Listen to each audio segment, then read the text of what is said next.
হাবিলদারের বাচ্চা, মুখে লাগাম দে। তুই কার সামনে দাঁড়িয়ে কথা বলছিস? আমি কমিশনার রাশেদ রায়হান। আমার বোনকে অপহরণের দায়ে তোকে এখন এই মুহূর্তে মারতে মারতে হাজার হাজার লোকের সামনে দিয়ে নিয়ে যাবো। ছোট লোকের বাচ্চা, তোর সাহস কি করে হয় আমার বোনকে ভালোবাসার? জানিস আমার বোনের একজনের জুতার দাম কত? মনে হচ্ছে তোকে জুতা খুলে মোজা দিয়ে পিটাই। আরে বেটা, কাজে আয় মালে বয়, বল কত টাকা হলে আমার বোনের জীবন থেকে, এই শহর থেকে চিরদিনের মতো সরে যাবি?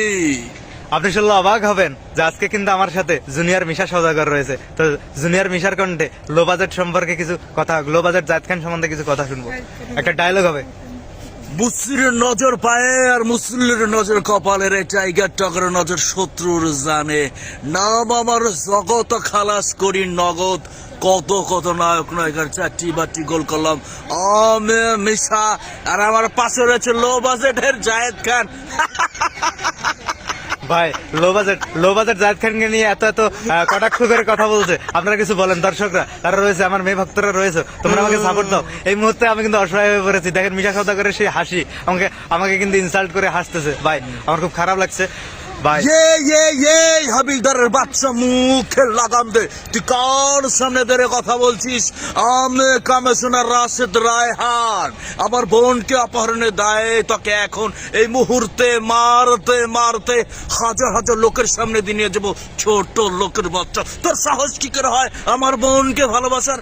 জানিস আমার বোনের একজনের জুতার দাম কত? মনে হচ্ছে তোকে জুতা খুলে মোজা দিয়ে পিটাই। আরে বেটা, কাজে আয় মালে বয়, বল কত টাকা হলে আমার বোনের জীবন থেকে, এই শহর থেকে চিরদিনের মতো সরে যাবি?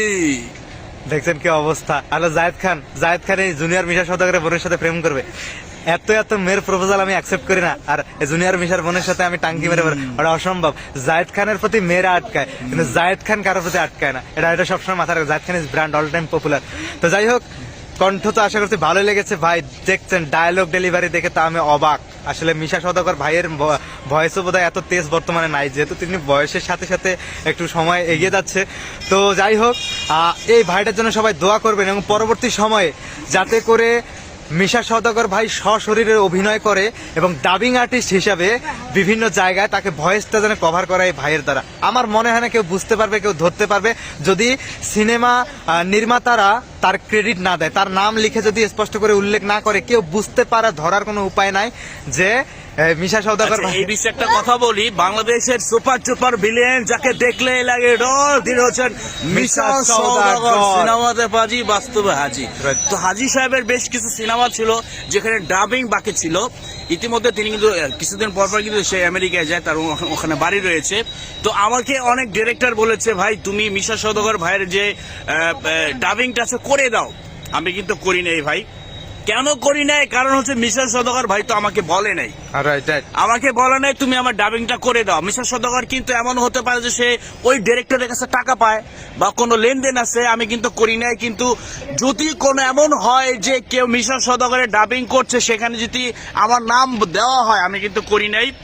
ইতিমধ্যে কিন্তু আমি দেখেছি যে একটা ডিরেক্টর আমাকে অনেকবার নক দিয়েছিল, কিন্তু আমি কিন্তু তার ডাবিংটা করি নাই, অন্য কাউকে দিয়ে করাইছে একটা সিনেমার ডাবিং। তো অবশ্যই আমরা চাই কিন্তু মিশা সওদাগর ভাই যতদিন বেঁচে আছে, আল্লাহ পাক যতদিন তাকে বাঁচিয়ে রেখেছে, ততদিন ওনার ডাবিং উনিই করুক।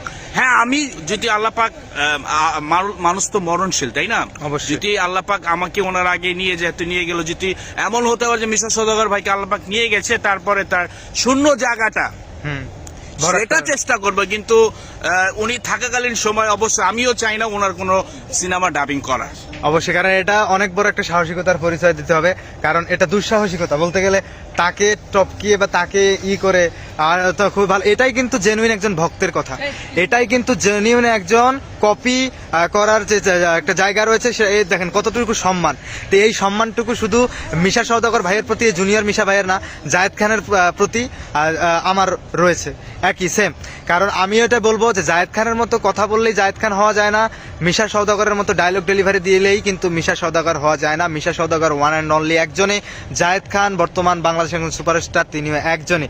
তো তাদেরকে ফলো করে জাস্ট আপনাদেরকে হাসানোর জন্য, এই যে আমাদের মাঝে আপনারা যে খুঁজে পান তাদেরকে, এটাই অনেক বড় আমাদের জন্য পাওয়া। এত সাপোর্ট এটা দিয়ে যাবেন অবশ্যই। আর আপনি শুনলে অবাক হবেন, মিশা সওদাগর ভাইয়ের আমরা লাস্ট আরেকটা ডায়লগ শুনে ভিডিওটি এখানে শেষ করব। আরেকটা ডায়লগ হবে, বাঘের মুখে হাত দিলে বাঘ গিলে ফেলে, সাপের লেজে পাড়া দিলে সাপ সৌবল মারে, আর এই শিকদারের সাথে কেউ শত্রুতা করলে মরতে মরতে আফসোস করে। আফসোস, নাম আমার টাটা, আমি মার্বেল দেয়া করি তোদের মতো মানুষের চান্দি ফুটা। বাইরে ভাই আমার ওই তবলা বাজানোর একটা ডায়লগ দেন না, আমার লো বাজার জায়েদ খানে যে তবলা বাজাবেন এটা একটু বলেন। ফাটায় ফালামো খোদার কসম, ওই লো বাজেটে জায়েদ খানের খবর দে। তারপরে কি জানো ভাই, ভুলে গেছি। না ভাই, তবলা বাজাইতে হবে আমার, আপনি তবলা না বাজাইলে আমি কিন্তু ভিডিও শেষ করবো না, আপনি আচ্ছা, তবলা বাজান আমার। ফাটায় ফালামো খোদার কসম, ওই রাজারে খবর দে আমার ভাইরে মারছে। এত বড় সাহস রাজা পাইল কই? ওই রাজা বহুত বাজাইছিস, আমি বাবলা এবার বাজাই দেবো লো বাজেটের জায়েদ খানের